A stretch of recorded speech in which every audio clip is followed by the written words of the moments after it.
probably like a rock bottom for me was like raiding my son's bank account. My partner actually passed away the same day as his dad's funeral. So when we're not here, someone has to shift through your stuff. Someone has to decide, okay, where does this go? Do I keep something? Do I throw it away? Do I donate it? And it just made me feel like the stuff doesn't really matter. In my instance, my partner had been married previously. His house and his ex-wife were tied together, so it meant that I had to move. I think obviously to go from two incomes to one, it has a big impact. But you still have to pay bills. The bills don't stop. No one's giving you any time off because you've lost a partner. Hello and welcome to Not Another Money Podcast. Why is it called Not Another Money Podcast, you may be wondering? It's because this is not your typical money show. Get ready for real money conversations and lessons, expert insights from some of our very special guests, and hear some really inspiring stories from everyday people. On this podcast, you're going to learn how to earn more, how to spend less, how to grow the difference, and most importantly, live your best financial life. Hi, Selina. Hi, Tolu. Welcome to Not Another Money Podcast. Thank you for coming on the show. Thank you for having me. I'm really excited to be here. I'm glad to have you on the show. When I first started the podcast, I knew that I wanted to have special guests on, and you were definitely on my radar. Thank you. As one of the guests that I would like to have on, because I believe I probably wouldn't even have this podcast and have this platform if it wasn't for you, in all honesty. Oh, no, don't say that. Why? No, seriously, because I remember I started my finance page probably around the same time that you started the Black Girl finance page. Yeah. And I remember coming to the event and being so inspired. Yes. You was at my I was first at your event first ever event, In where was it? It was somewhere in Shoreditch. somewhere in London. Yeah, it was somewhere in London. There's a little room. There's about maybe 10 of us, 12 of us. Yeah, there was 10 people. Yeah, yes. Was it literally 10? It was wow. 10 people. But it was impactful. Yeah. It was such an impactful moment. Yeah. And just getting around all these like-minded women that had the need, number one, to acquire this financial knowledge. It showed me that actually there is work to be done and how important it is to do the finance education work that I was doing. But it just showed me what was possible, because before you did that event, or before I attended that event rather, I never even considered doing events or anything of that nature, or even doing more beyond what I was doing on social media. So definitely inspired me to be like, actually no, you can do so much more. Like, don't put yourself in a box and limit yourself to just hiding behind your phone on Instagram. Actually put yourself out there. And that's what you did that day. I was just like, wow, this is amazing. Like, the stuff you were sharing was stuff that I was knowledgeable about, but it was just hearing you deliver it to those women. I was like, oh wow, this is actually a thing. Like, you can actually share that education with people in person, and people can take stuff from it. Yeah, no, it's funny that you say that, because I think I too was inspired by someone else to do an event. Like, I went to an event and I was kind of like, oh my gosh, I can do an event. It's possible. Yeah. I think I went to an Emily Billet from Vestpod. Okay. Oh wow. Yeah, I went to her event at that same venue. No way. Yeah, it was at the same venue, but it was in the big. Hers was in the big main hall. Space, Mine was in this little small room. But I felt really inspired after seeing her. So I think that's what happens, isn't it? We all get inspired by each other. Yeah, absolutely. And get encouraged to do more stuff. And I think don't be afraid to try. Don't be afraid to do things. And that's what I learned from that event coming. I remember doing a vlog on it, actually. There's a video on my YouTube channel. And it's probably one of my highest viewed videos at the moment. Oh, really? I was surprised. It's like, no, please stop watching that video. It's so cringe. That video from back in the day. I know, like, oh gosh. I wouldn't mind that body from back then. But everything else, no, throw that video in a bin. But so many people have gone back and watched it. But I think it was just that I was so inspired by that event. I left so inspired, like, even hearing the women's stories that day and hearing you deliver, and it just, I was like, oh wow, this is so cool. I want to do this one day. Yeah, so you definitely look have at me inspired now on your podcast. And now you're here on my pod. So cool. Yeah. So cool. But before we dive into the whole episode and get into the heart of the conversation, I think it would be great if you could introduce yourself for the two people that don't know who you are and what you do. Tell them a little bit about yourself and what you do. Yeah, so I'm Selina Flavius. I run a business called Black Girl Finance. We offer financial coaching as well as financial advice and planning. And then we also do events. So I host an event every year called Black Girl Finance Festival. And we do all sorts. And I'm a published author as well, so I've written a book. It's called Black Girl Finance, Let's Talk Money. Make sure you go and it's a very good buy book. that. I've read it. Yeah, go and get that. And for me, it's all about providing access to Black women, to women of colour, to information, number one, so providing that financial literacy, and then also actually providing connections and contacts. So for example, some people within our community might want to speak to a mortgage broker, they might want to get on the property ladder, and they might not know who to speak to. Maybe they're the first people within their family to to be thinking along those lines, or to be in the position to go and get that. So they might not know where to start. So we do a lot of connecting to different, financial services, basically. And then another thing that we do is we provide access. So we started off offering financial coaching, which is financial guidance. And we've now moved into providing regulated financial advice and planning. And we do that through a partnership that we have. I'm a personal representative of financial advice and planning business. And that for me is just really, really exciting. So being a Black British woman with Caribbean heritage, my mum would never have gone on and, spoken to a financial advisor about anything, or she would have spoken to a financial advisor to, get on the property ladder and maybe to take out some form of insurance. But to be able to speak to a financial advisor to actually build wealth, like that's your focus. You're working very hard. A lot of us are very accomplished, and I speak to Black women every day who are highly educated, working super hard, earning decent salaries, and we allow them to have an opportunity if they want to build wealth. So so really, really exciting, and really exciting to have evolved from the coaching piece, writing a book, doing an event, and then the business is ever evolving. And I think it's going into a really exciting territory. So a bit about me. And it's amazing the stuff that you've done, and like I've mentioned before at the beginning, the fact that I've been there from the inception of this journey, watching it all unfold. And you've supported as well. Tolu's been a speaker at our event a couple of times now, so many times. Exactly. I think I've spoken at most of them, actually. You probably have, actually. It's probably been more than one, because we did it remotely online as well. for a few years. So you've been a massive part of the journey and the process, and so no, it's been I'm incredible. grateful to you. Thank you. No, thank you, but no, definitely shout out to you, because the platform that you've built over these years and the lives that you've been able to change and impact, even if it was just the book alone, your work would have been remarkable. But the fact that you've been able to do the festival, and if you haven't been to a Black Girl Finance Festival, guys, you need to come. Yes, please. Because it's absolutely incredible. Like, just being in that room, surrounded by Black women, all having the same mindset, wanting to level up financially, wanting to learn about topics that they may perhaps not be that knowledgeable about. I remember in the event there being like a lady in there that was pension age, and she was so excited to be there to learn. And it's just, thank you for creating that space, that safe space, and that's the for thing, us to learn from each other. And I think that's the beautiful thing. It's open for all, it's not like we're not restricted.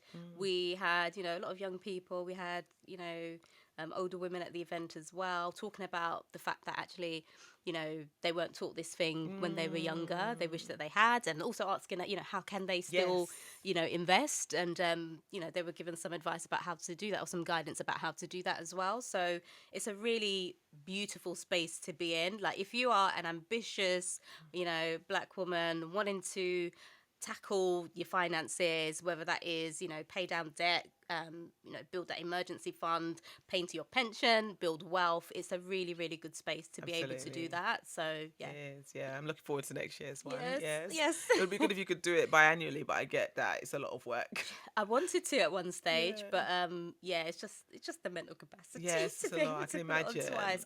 That was the dream, but it could still happen, and it still may happen. In the future, hopefully, not too distant future, rather. Yeah. Okay, cool. But before we jump into the main heart of the conversation, because I could see myself going down that tangent already, because there's so much stuff that I want to ask you about. But let me circle back to the little icebreaker that I like to play with my guests. Okay. So it's Would You Rather, but the money edition. So I'm going to give you some scenarios, and I'm going to ask you, would you rather A or B? And then you kind of am I supposed to say these like quick, or can I take my time? No, you can take the time to think, ponder? But you're not allowed to change your mind. Okay, what you say, that's it. Okay, Final. And there's no right or wrong answer. Of course not. No, it's just whichever one you'd rather do. Right. I'm not trying to trip you up or anything like that. No, nothing like that. Okay, so would you rather have more time or more money? Time. Yeah? Yeah. Oh, that was 100%. Quick. Yeah. Oh, yeah, no, sorry. Yeah, no, for me, I mean, it's time I mean, at this moment in time, I'm studying. So for me, time is precious. The money can wait because I've got, other goals to focus on. So for me, time or money, it's time. And then also, aside of like the professional side of things and like business side of things, just time with my family, time with my friends, that's more important to me than the money. Oh, absolutely. I would say the same, to be fair. Like, I don't think that's one that I need to really think about too tough. Yeah. I mean, I wouldn't mind much more money, but always. But exactly. I think it's just the season. Yeah. And I think it's just in the season that I am. There probably will become a season where chasing the bag is back to priority. But at the same time, at this moment in time, it's a backseat. Okay, fine. That's fair. The next one is, would you rather earn a high salary doing work that you do not care about, or barely get by financially while doing something that changes people's lives? Oh, the second one. Really? Yeah. Okay, man. okay. I'm not here for. I'm not here for. I mean, I've been there. Like I've been, and no shade to anyone doing a 9 to 5. If you're doing your 9 to 5, you love it. If you're doing your 9 to 5 and you're struggling with it, but you know why you're doing it, maybe it's for family, maybe it's because you've got some bigger dream or goal. That's fine. But I feel like the last few years I've been able to work on, just black girl finance, which is just it's transforming people's lives. Like I had a conversation with someone the other day, and we've got like a WhatsApp group. So we've got members within our WhatsApp group, and I was just asking them what their experience was of that. And they said to me that being part of the WhatsApp group, and it's not just me sharing information in the WhatsApp group, it's other people, it's a real community. They said that being part of the group has meant that their finances are in the best shape that they've been since 2015. And I'm like, wow. Because sometimes you don't know the impact, but we are really making an impact. It's like conversations like that make me think, okay, this is worth doing. So when it gets tough, when the money's not, high, then it makes it worthwhile, It's meaningful. So absolutely. So for me, it's priceless, really, isn't it? Being able to impact people's lives in that way. And it's not even just their lives, it's the ripple effect of that transformation that lady's had. So her making those decisions and changing her financial situation, I'm sure is probably affecting her wider circle, her family and all the rest of it. So she can be the lessons. Exactly. Like she can teach the now lessons. she can teach her family and stuff like that. So for me, it's the latter. Yeah, definitely. For now, it might change. I'm open to change. I'm open to changing my mind. But for now, for now, that's what it is. Okay, fine. Would you rather get free first class tickets to anywhere once a year? Or get unlimited economy class tickets but never be able to upgrade? Unlimited, so I could just go to anywhere that I want to go at any time, whereas if I had first class it would be once a year. I mean, that's not bad. It's not either or option. It's true, fine. I don't know. Do I have to choose? I don't know, because either option is fine. Well, pick just being one. able to travel. Okay, if I had to pick just one, I mean, traveling first class once a year to any destination. Yeah, that's fine. I'll go first class. Oh, really? Okay, that's fine. Yeah. I think either or is good. Yeah, to be fair. No, I'd go economy. So I can go everywhere. Yeah. More places. Visit more places. I've never experienced the first class travel, so I don't know what I'm missing out on. Maybe that's why. So for me, I'd take that one for sure. I don't mind. If someone's paying for me to travel once a year, I don't mind. So. Okay, cool. Then, would you rather travel to 10 different countries for £100 each, or get one free luxury trip to your dream destination? Which is kind of similar to the last one, actually. I do dream destination. Yeah. Because it's an experience, like once in a lifetime experience. I would have to choose the place that's like on the bucket list, that's obscure, that's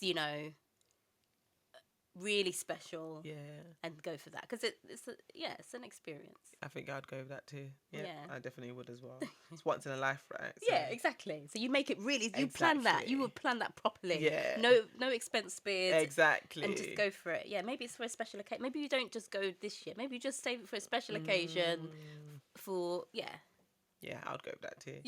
Okay. Last one. Would you rather lend a close friend £1,000 and risk them not paying it back to you, or never lend them money and avoid any potential conflict?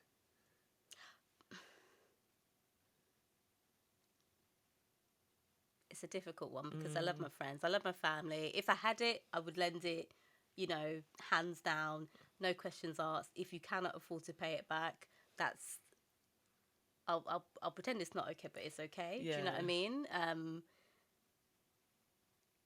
So I don't know. I'd say the first one. Okay, so you'd rather lend them the money. I'd rather if they needed it, back, yeah. and if I'm in the position to, then yes, Yeah. I don't mind that. Okay. And I think also I would never lend if I needed it. Like if I needed it, if it's gonna, you know, stress me out not being paid back, then I wouldn't lend. But if I had it, if I would be fine, there's no financial consequences for me, you can have it. And if it doesn't get paid back, you know, I might be a bit salty. Yeah. But I mean, if someone needed it, then that's fine. Can I have £1,000 then? Sure. Sure. Okay, yeah, that's fine. I think I would probably go with if I was in a position, like you said, to be able to do it. But yeah, I wouldn't do it from a place where I need that money and then it ends up breaking the relationship when they don't pay me back. Exactly. Yeah. So no, not in that circumstance. Yeah. Okay.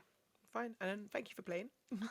You're welcome. Yeah, no, thanks for playing. Okay, and then the next thing I like to do before we dive into the heart of the conversation is to ask my guests to share a money moment. So this is not another money podcast, and this segment is not another money moment. So it's share a significant money moment from your life. It could be from a young age or older age. It could be from childhood, adulthood. Just a significant money memory that's had an impact on you. Money memory. I don't know. We're going to talk about this on the. We're going to talk about this. I know you've got some questions about this, but I think for me, something that was, I don't know, couple of things quite significant. I think. So obviously, when I lost my late partner Ray, going through his things, like all of the stuff that he'd obviously accumulated over his lifetime, kind of sorting through it. Decide, you know, for some of the things, deciding, okay, what to do with it. You know, can I keep it? Do I have to discard it? I think that's quite that was really. It makes me think about just the fact that, you know, when we're not here, someone has to shift through your stuff. Someone has to decide, okay, where does this go? Do I keep something? Do I throw it away? Do I donate it? And it just made me feel like the stuff doesn't really matter. That's what it made me feel like. So I'm probably less out for stuff than maybe I was, or the desire to just like accumulate is not there as much. So I'd say that's had a significant impact like on me, and I know it's not. I don't know if it is money related. It is money related because it may not feel like money related, but it is money related because, you know, I know that my late partner had worked super hard, you know, to get the education, to put himself in the position to accumulate all of that stuff. But then obviously when he passed, it's left to someone else to kind of shift through it and almost value it. Do you know what I mean? Value it and place a value upon his things, and a lot of the things that he would have bought, he would have valued himself. But then now it's down to me, or it was down to, you know, his next of kin to figure out, okay, do we keep it? Do we not? Even, you know, he had a home. The home is now someone else's home. Do you know what I mean? It's things like that. So not to get too deep. Yeah, no.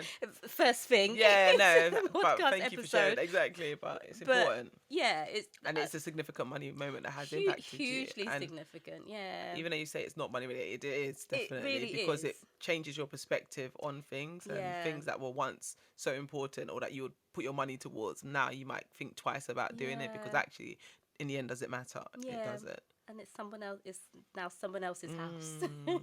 So the house that you kind of decorated and you know, I remember with us when it was his house before, but when I moved in, like, did renovations, so ripping up the floorboards, taking out the radiators. They had old radiators, taking them out and ripping out the kitchen, doing it all up. And you know, he got to enjoy it for probably like maybe 7 or 8 years, and then that is someone else is probably in there now. So it just makes me think, obviously you can put things in place so that you can potentially keep these things. He didn't. And I just think it's just interesting. Yeah. Life is interesting. It is. When you think about those things. Absolutely. No, thank you for sharing that. And it is something that we are going to explore more on this conversation. But I think before we dive into that part of your story and I guess the main heart of the episode, I just wanted to get a bit more context and find out a bit more about your backstory. So learn a bit more about what inspired you to actually start Black Girl Finance, and what brought you into that space. So I think it's a space that I had always had an interest in. So I grew up in a Black Caribbean household in East London, in Hackney. My mum and my dad, so my parents had come over in their teenage years, and met, and then had us. And I grew up just with my mum. She was a single parent, but my dad is in my life. And I guess my mum was always. I think my mum always wanted to have a business, so she used to have lots of books about business in the house growing up. So there was always a hint of business around.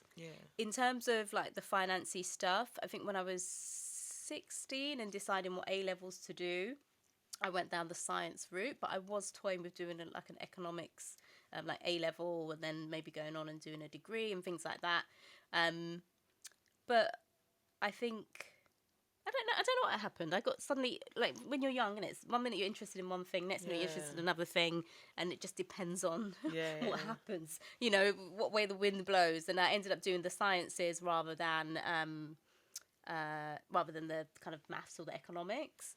But I always had that interest. I always was interested, and as I went kind of further along in my career, I used to have a colleague, and he used to always talk about investing.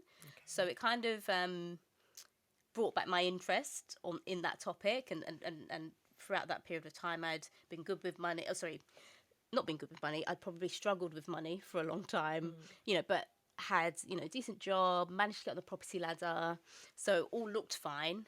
And if anyone has read the book, I talk about the fact that probably a rock bottom for me was raiding my son's bank account. There was a day where I was working, had a decent job, had a mortgage, but just in terms of the financial literacy and the money management, it just wasn't clicking, and that was a low point. And so I guess going through that whole experience, still having an interest in kind of money and finance. When I used to speak to my colleague and we used to talk about investing, I really wanted to invest myself. Didn't really know how to do it to begin with. And then eventually I sort of learnt and got my act together. So I read lots of personal finance books, and then was able to just, get better. So start to save, tackle some debt, start to invest as well. And I guess I remember saying to him that I really wanted to do something for women, and, that became Black Girl Finance eventually. So it took a while. I'm a mum of one as well, so it took a while. So once my son was a bit older, and I could kind of focus more on me. I went and did some studying. So I went and did a course around web design, because I was working for a software company, so we had to do a bit of coding. And then I also went and did a course around how to write a book. And I launched Black Girl Finance. So with all of that information, I launched Black Girl Finance, and pretty quickly, I got offered a book deal, and it's grown from there. So you asked me why. So that's why. The interest was always there. Also, before launching, I was, looking at the statistics around, the gender pay gap, the ethnicity pay gap, some of the reasons why for all of those things. And I really wanted to do something. And then my own experience of dealing with financial services as well, just feeling really I don't know, intimidated. It just wasn't a normal part of, you know, the process for me. It just felt really alien. It just felt like someone's going to look at my numbers and judge me, and oh my gosh. I mean, I just remember feeling really intimidated by going through that process, even getting on the property ladder for the first time. I did it with my sister, and my sister, she's my older sister, so she took the lead. Yeah. But if I hadn't have done it with her, I don't think I would have coped, you know. So just feeling that anxiety as well. So Black Girl Finance is, you know, like I say, based on my experiences that I've had. It's based on, you know, wanting to make interacting with financial services feel safe and okay for women like me. Yeah. So that was a long answer. Yeah, Sorry. it was a long answer, but you answered my question in terms of what made you want to get into it. So it came from a place of you learn how to be good with money, and you wanted to share that education with others. And you realize about the fact that Black women specifically, when it comes to earnings and that things of that nature, we are not earning as well as we potentially could, and we're being left out of certain conversations. And you put the spotlight on that. That's it. On your platform. That's it. You've made it. You said it so succinctly. No, I just summarised what you said, but no, it's good. Just so that I'm processing what you're saying, so that I don't go off wandering in my head. So I have my attention span is challenging. So no, it was really good. It's really good. It's really insightful to know kind of the backstory and what led you down this path. So I'm interested to know, when you set up that Instagram page and you wrote that first ebook, did you have any idea what was going to become of Black Girl Finance, or did you have a vision for Black Girl Finance, or what you hoped it would have become? So regarding the book, I definitely had on my to-do list Black Girl Finance book, and that's because I'd been a reader of lots of personal finance books, and I realised, okay, there's no one like me, particularly in the UK. There is now, you know, we've got Bola Sol, we've got Michaela Green, we've got Kia Commodore. She's you know, she's got a book out, or a book is coming. So many amazing, There's so many amazing books so out many now, amazing authors. I've forgotten her name now. Davinia Tomlinson. You've got your book as well. So there's so many amazing, you know, Black, female, British authors writing personal finance books, and I think that's such a brilliant thing.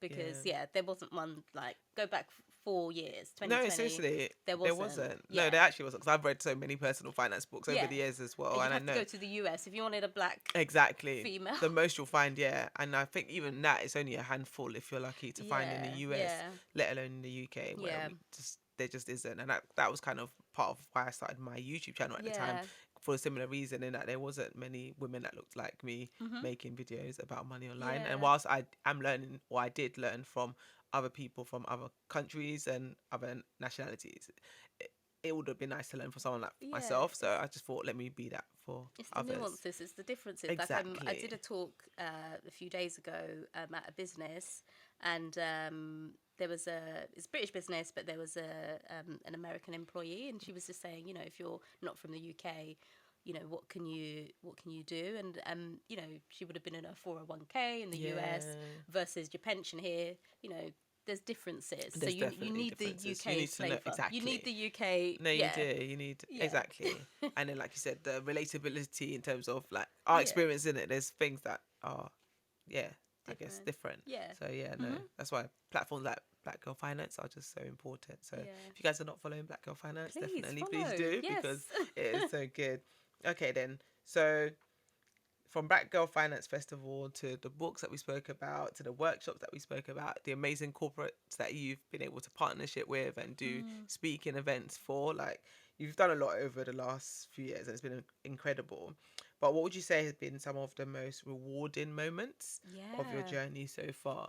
So I think definitely writing the book, getting that out there, getting feedback about the book, hands down. It's so special, you know, going into a business and they're like, we're going to buy this book for our employees and you know, for the interns or whatever. I think that's really, really nice. So the book definitely. I think I got to speak at Cambridge. So like the week before, I was looking at, I was on YouTube. I can't remember why, but I was on YouTube and I was looking at James Baldwin giving a talk in, you know, the speaker's chamber at Cambridge. Wow. And then, like, you know, a few days later, someone reached out and said, would you like to come and talk? And I was like, oh my gosh, yes. And, you know, seeing that space, you know, that this great person, spoken and being there. So that was a real moment, and it felt really surreal because, like I say, we were looking at his great debate, him debating about racism in the US and all of that kind of stuff, and just being in that same space was brilliant. I've had opportunities to speak with really interesting spaces, really clever, intelligent, like titans of like the UK financial scene. And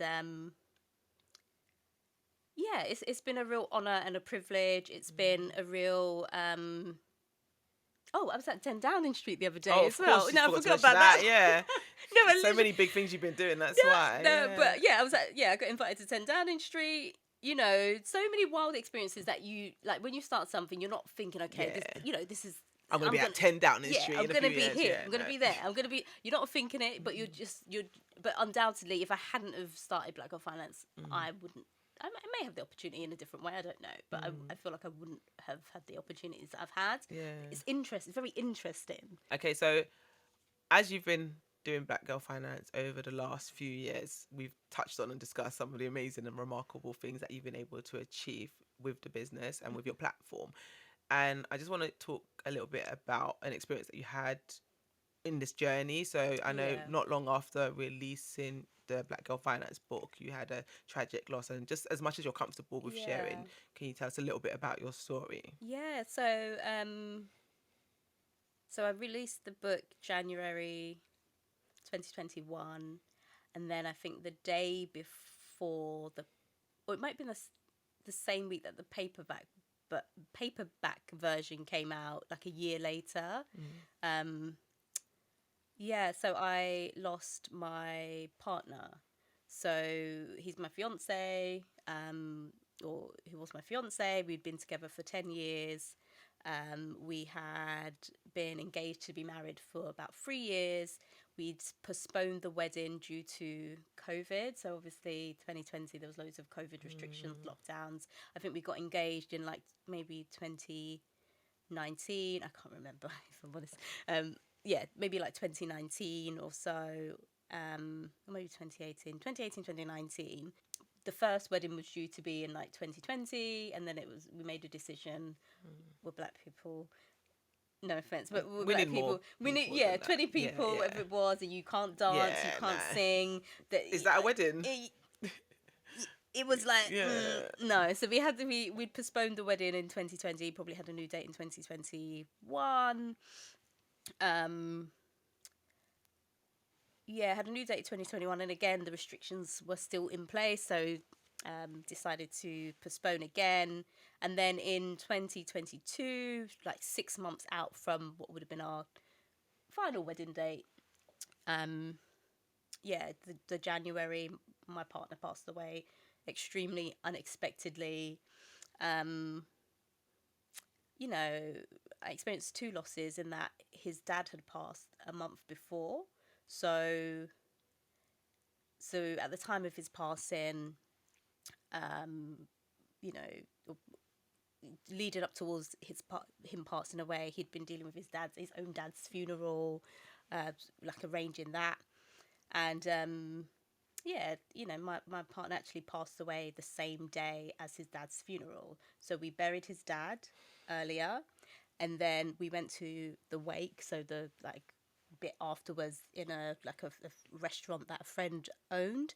And then my partner got sick and was blue lighted to the hospital, still semi-COVID restriction, so couldn't go to the hospital with him and be with him, so had to wait at home for an update. And then unfortunately, when they did eventually call me back, the update was, get to the hospital now, something, your partner's seriously ill. So since starting Black Girl Finance, there's been lots of highs, lots of amazing highs, lots of amazing experiences. I've been on ITV, was part of their money or saver squad, wrote the book, having a fantastic time. I just turned 40, and my late partner threw like an amazing birthday party for myself and my twin sister. And then we had the wedding to look forward to. And then, so 6 months before that, he passed. And and that was like, it's weird. Time has flown so quickly, because that was like 2 years and 9 months. So since it's happened, it's, life has continued on. But it was very, very difficult. I mean, I still grieve now. But so it's not been easy. So as much as you see, me out here doing these things, you might see me at 10 Downing Street. You might see me hosting Black Girl Finance, Black Girl Finance Festival, our event, and all of that. It's been a real journey, like good, bad, horrendous. But yeah. And what has helped you on that journey, would you say? I think number one, in the very first stages of losing my partner, it just worked out. It just worked out the fact. Obviously, I was in touch with, or we were as a couple at the time, in touch with his church, like his family church, because it was a church that he was organising his dad's funeral through. So if I'm honest, after he passed away, I just went to church. Like I went back to that church, and just, the priest was just supportive and lovely, and I just, got prayed up, and that helped in the initial stages. And then also my family, like I am so privileged in that I have an amazing family. Like literally, as soon as this happened, I mean, they were there for his dad's funeral anyway, because they loved him, and they wanted to support him. So they were there, as soon as this happened, they were there. Obviously when these things happen, my mum was by my side for like 2 weeks or so. And, everyone just dropped everything to come around you. So amazing family, like my son, like the best family, like, so that helped. They literally sorting out the house, literally sorting out letters with me, just a real support system. And I know how privileged that is. I'm part of a charity called Widowed and Young, and it's for people who have lost partners before the age of 50, so whether married or not. And you do hear stories of people who have to go through loss alone. They don't have that support system. Maybe they're estranged from their family, or whatever the case may be. So I know how privileged I am that I had like my family held me up. Yeah, they held me up. So family, good friends as well, counselling. Definitely. Yeah. 100%. Yeah, okay, I'm gonna go and get counselling. So I did bereavement counselling. I read books around bereavement and grief, because I really just needed to understand, okay, what is this journey going to be like? What's going to happen here? How am I going to feel? Potentially, obviously. Do you remember any of the titles of the books you read? I'm just thinking for any of the listeners. There's a book called The Hot Young Widows Club. Wow. That's a book, yeah. But it's an interesting book, yeah. It's an American author. But, bereavement is not just, I'm just crying because I lost my partner. There's like lots of like physical things happen. Like you're not, for me, suddenly I wasn't sleeping. I was barely eating. You feel like you're floating. Like I don't know if it's like some disassociation. Yes. Like you're here but you're not here. And then there's other things, like thinking about, do I date again? When do I start dating again? Where do I live? That's a difficult one. Where do I live? Do I care about this job? Do I, like, you go through so many emotions, people saying to you, oh, I've been through it, because, maybe they've had a divorce, or they've, had a boyfriend break, and you're like, I'm not sure, or people's just say it, people trying to support you, but saying the wrong thing. Like, it's so complex. So how would you say is a good way to support someone going through bereavement? Do you know what? I've been through bereavement, and I would say I still don't know. Okay. Like, I think, talking about death and loss and grief and loss is such a taboo subject. Like, and I've been through it. And I think also I realised that everyone's experience is different. So you might say something to me that would comfort me, but you might say the same thing to somebody else, and it might piss them off. Like I've seen those conversations in our, like, you know, we've got a Facebook group for the charity, and you know, someone might say to you, you know, things will get better, or keep your chin up, or whatever, or you know, trying to be encouraging, trying to be encouraging, but that person's hearing, you know, something else and thinking, what do you mean? This has happened to me, you know? So I think, you know, I think everyone is just unique. And I think I'd say be open to having conversations about the person that's passed as well. Don't shut those conversations down, because I think it can be really easy for a loved one or for a friend to, you know, they might think that talking about the person will kind of set you off or trigger you, but actually you want to remember that person. You still want to talk about them. You know, like I say, it's coming up to like 3 years since I lost Ray, and just last week I had some time. I went to his you know, his grave and plot and gave it a bit of a makeover, you know, and I'm moving forward with my life, you know, lots of things have happened since, but I don't think you ever kind of switch off the grief. Like, it's always there. Like, that person's, there's always going to be someone that's going to remind me of Ray. Do you know what I mean? So yeah, I'm always going to want to honour that. And, you know, like, I think you can't see these things, but I've got like different things. I've got like loads of tattoos that I remember, that memories, about him, and I think also it's like any loss, you know. I think if you lose a grandparent that you're really close to, if you lose, you know, maybe, you know, a child, you know, that happens, like, or a favourite aunt or uncle, like, these people, you still remember them. You don't, just because they're not here physically, it doesn't mean that you just shut them off and forget about them. You still remember them, that you still think about them. So it's no different with a, you know, with a partner.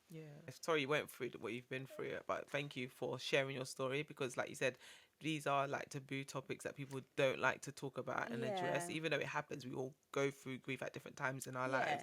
It's like one of those things that we don't like to talk about. And just let's speak a little bit on the preparations post losing a loved one, and what that looked like for you, and any advice you'd give to anybody in a similar situation in terms of navigating that. So I think it's important to remember, I should preface this by saying, you know, when I met Ray, I wasn't Black Girl Finance. I hadn't set up the business. I probably knew as much about finances as he did. So when it came to preparing for, you know, the unexpected, because it is unexpected, for him there wasn't much prep. Like, you know, I feel like we wasn't expecting that to happen.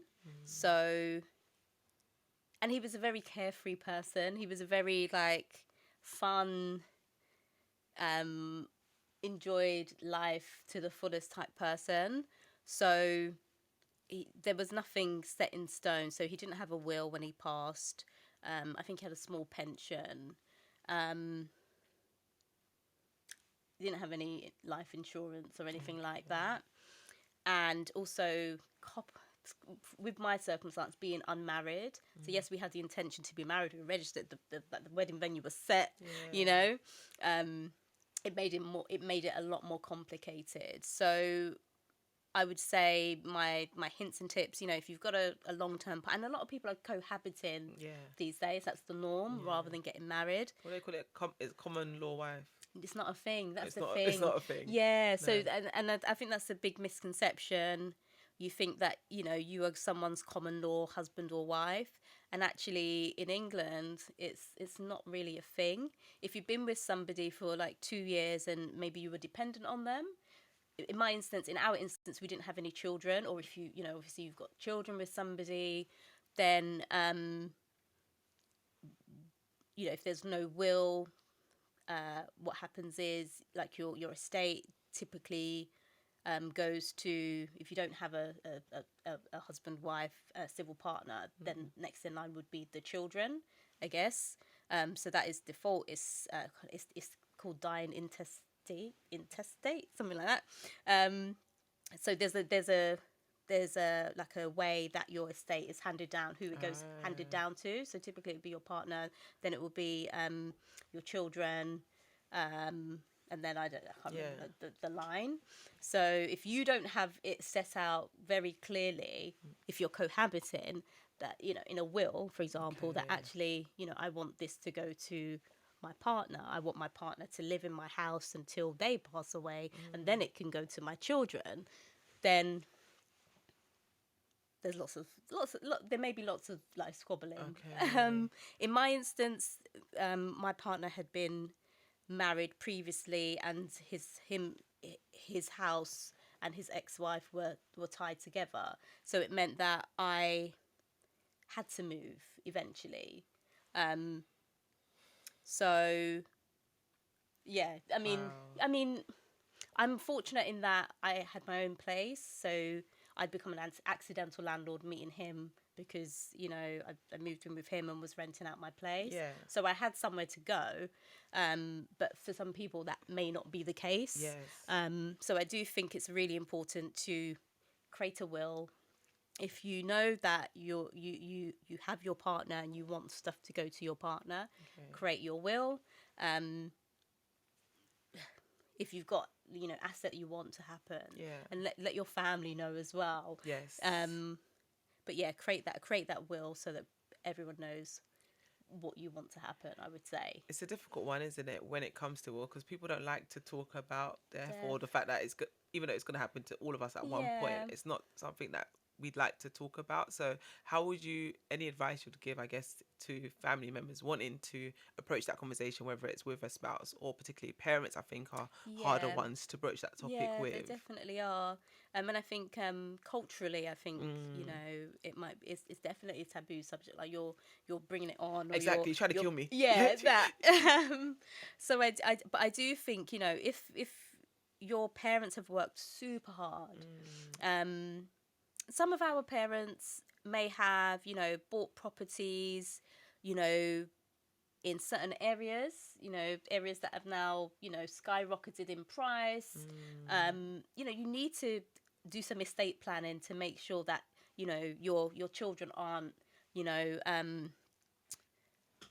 they don't inherit a big inheritance tax bill, you know, or that, you know, if something happens to you, your children aren't left squabbling and falling out with each other because, you know, maybe one brother or sister feels like they're entitled to more than you, or more of a share. I think it just leaves a whole lot of mess behind.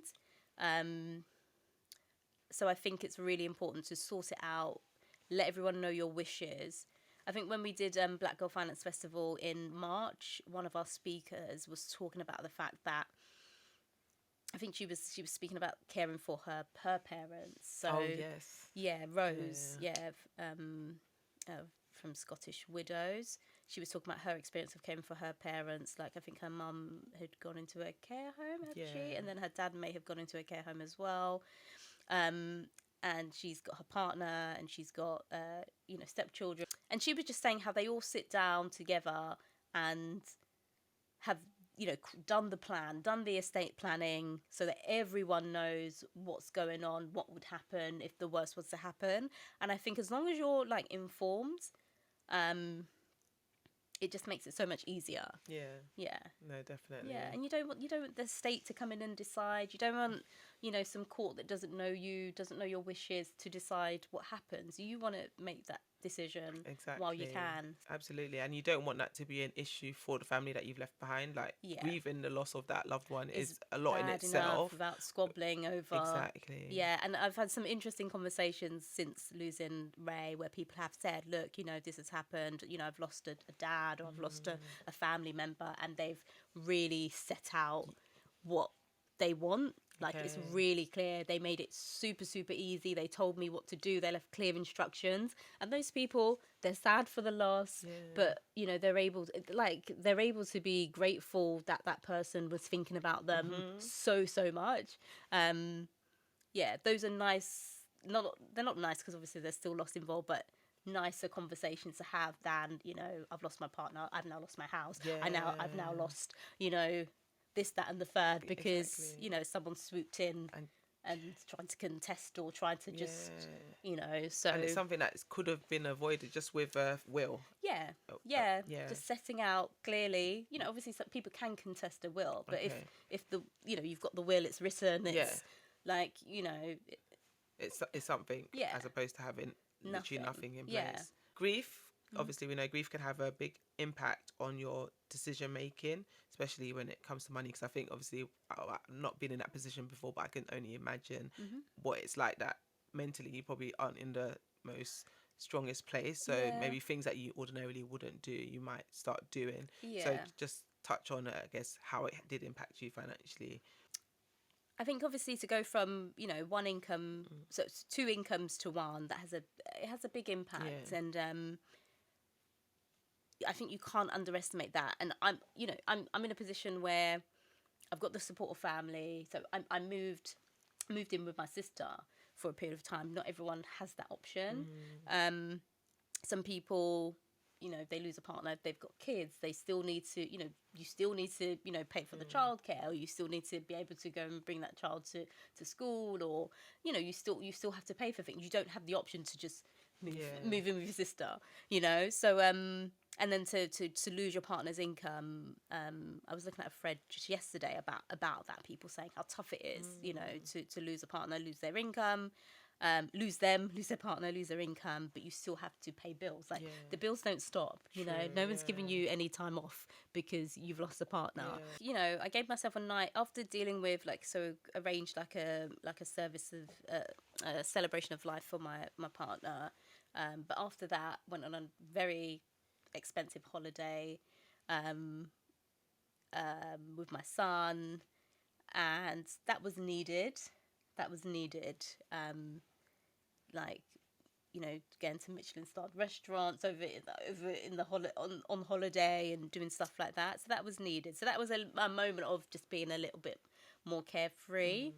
I think since coming back, like I mentioned, like obviously you asked me earlier the question, and the first thing that comes to mind is just the stuff. So I think I'm a little less about, you know, the stuff and the things and the like accumulating stuff. I just don't think that's really worthwhile. I don't want to exchange my time for money to be able to accumulate stuff, you know.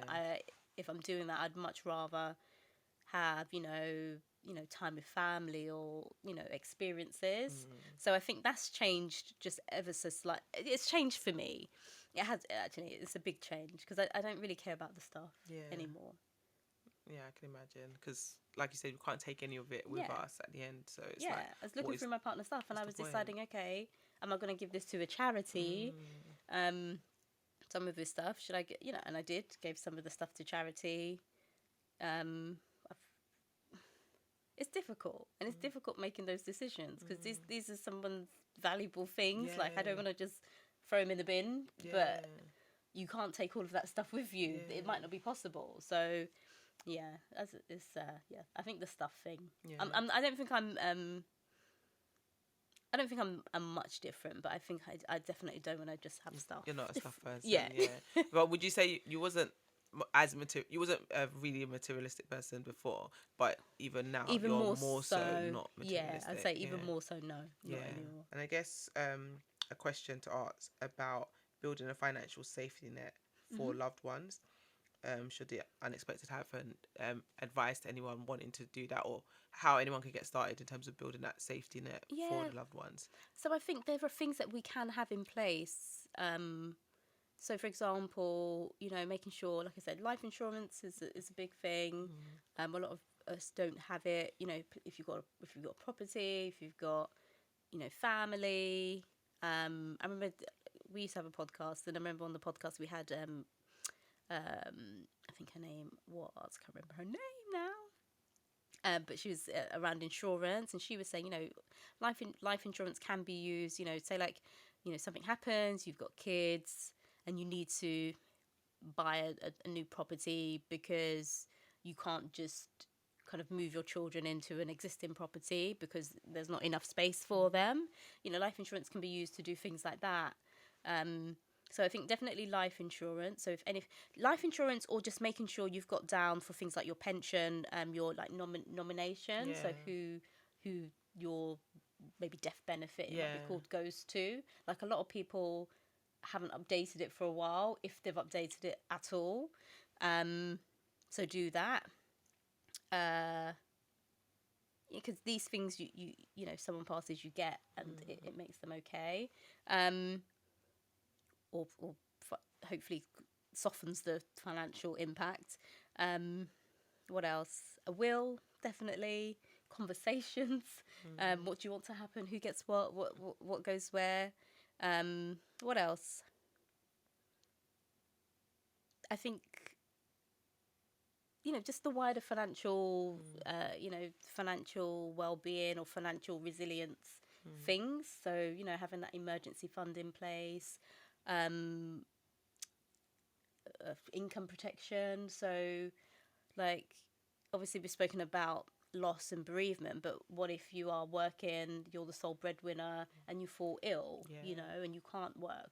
You know, I often, when I go and do workshops, like to ask the question, you know, if you had to be out of work for 6 months, like, would you be financially okay? And a lot of people wouldn't be. Or if you couldn't work, you know, due to ill health, will you be okay? And I think we need to think about these things whilst we can. While we can. And just before we round up, then I guess just a couple more questions to ask. I think first of all, it would be good to let the listeners know. So if they're right now, action steps, maybe 3 things that they need to do as takeaways from this episode in terms of their loved ones and getting them in a position where they're preparing for what could happen in life. Like, what 3 takeaways would you give to them? Yeah, so I think definitely your pensions, or your pensions that you've got, make sure the nominee, whoever you want to have your pension, it's written down. So if you haven't looked at your pension for a while and you haven't done a nomination of somebody, do that, because you don't want any confusion, any ambiguity. You want them to, you know, because actually I was at a talk with like a finance provider, pensions provider, and they were saying that their process is, you know, they will try and figure, if there's no nomination down, they will try and figure out who it's supposed to go to. But if they can't figure out who it goes to, then it just goes to your estate, and your pension is outside of your estate. So, you know, typically you can just pass that on to whoever you want without it going into your estate and, you know, going through the process of probate. So, yeah, definitely sort that out, because if they can't figure out who it's supposed to go to, and he gave the example of, you know, there was a brother and sister, and then they found out that there was an additional child. But we don't. He didn't go into detail. But if that happens, you know, that's someone that can come to that provider and, you know, contest, you know, or put themselves forward. But whereas if you've got the name down, that's it. So make sure it's up to date. So, you know, and I saw a program on Netflix called Inheritance, or The Inheritance, and I started watching it, and it's about a pair of like 2 sisters and a brother, and I haven't watched it all, but so far, basically, their dad has died, their mum has already passed, their dad has died, they were expecting to inherit everything, but then there was a new wife on the scene. So, do you know what I mean? So these things, like, life changes, things happen, you know, you want to make sure that it's not going to, you know, some ex-partner or ex-wife who you've not been with for the last 10 years, whilst your new wife or partner and children maybe have to, you know, put themselves forward to you know, to get a decision made. So yeah, I'd say definitely your nominations. I'd say definitely life insurance. If you are working now and you are the only breadwinner in the family, or you, for yourself, not even if you are, you know, if you have dependents, but for yourself, if you're working and you know, you can't work for any reason, just make sure you've got some income protection in place as well. What else? A will, like I've said. You said 3 things. I think you did about 4 or 5. So yeah, that's good. So, no, thank you. There's a lot of work to be done after listening. Lot of work, yeah. But it's not a lot actually. It's just finding that time to do it. So I think sometimes we get overwhelmed with all the things that we think we need to do. But actually, if you just write that list and tick it off one by one. Yeah, and I think, you know, I'm not telling you to go and do your budget. I'm not telling you to go and open a savings account. I'm telling you to just, you know, reach out to a provider and just, you know, download their form and just fill it in, you know.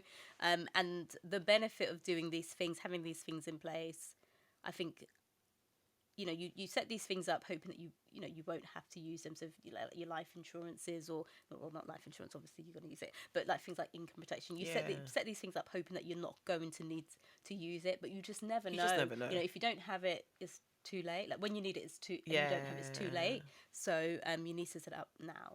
Absolutely. No, that's good. That's good. And I guess just before we close, then, any final thoughts, closing remarks? Tell us a little bit about what you've got in store for Black Girl Finance for the rest of the year and beyond. Anything exciting that we need to know about? I mean, we're gonna launch a membership, so that's coming at some stage where you can gain access to lots of like webinars and talks, as well as exclusive like content and opportunities with us. So that's coming at some stage, just finalising the details. So that's really exciting. Black Girl Finance Festival, that's hopefully going to be back next year in March, so do come along for that. And just, yeah, if you are someone who is looking to, you know, grow wealth, you're in the like wealth building stage of your life, you know, do check out our kind of financial advice and planning part of the business. You can book a free call. We'll tell you all about it, tell you all about how we can support and help you on your wealth building journey. So I'm really excited about providing access. Yes, that's like my baby. I'm really excited because it's probably an area that we may have been excluded from, maybe not deliberately, but certainly it's something that, you know, I really want everyone to at least know about, at least feel free to have a conversation about, to think about it. Like, so I'm really excited about that part of the business. No, I'm excited to see it all unfold, and I think the membership is going to be great, because I think for a lot of people as well, it's having that community, having other people on that journey that can kind of help you and inspire you, and you can learn from as well. So I think definitely brilliant. Thank you. But no, thank you so much for coming on, Selina. It's been amazing. I know it's a very hard topic to discuss, and I appreciate you coming on and sharing your story, because it's going to help so many people who are going through something similar and don't necessarily know that other people go through the same thing. And just hearing somebody else's story and you can resonate with it can help you on your journey as well. So I really appreciate you coming to share something which is very difficult to share. So no, I really appreciate you, and I really thank you for coming on the show today, and just keep up the amazing work that you are doing, Black Girl Finance, because you're not just changing lives, you're changing generations, and it's incredible. That's what we want. That's what I want. Thank you. Thanks for having me. Yay.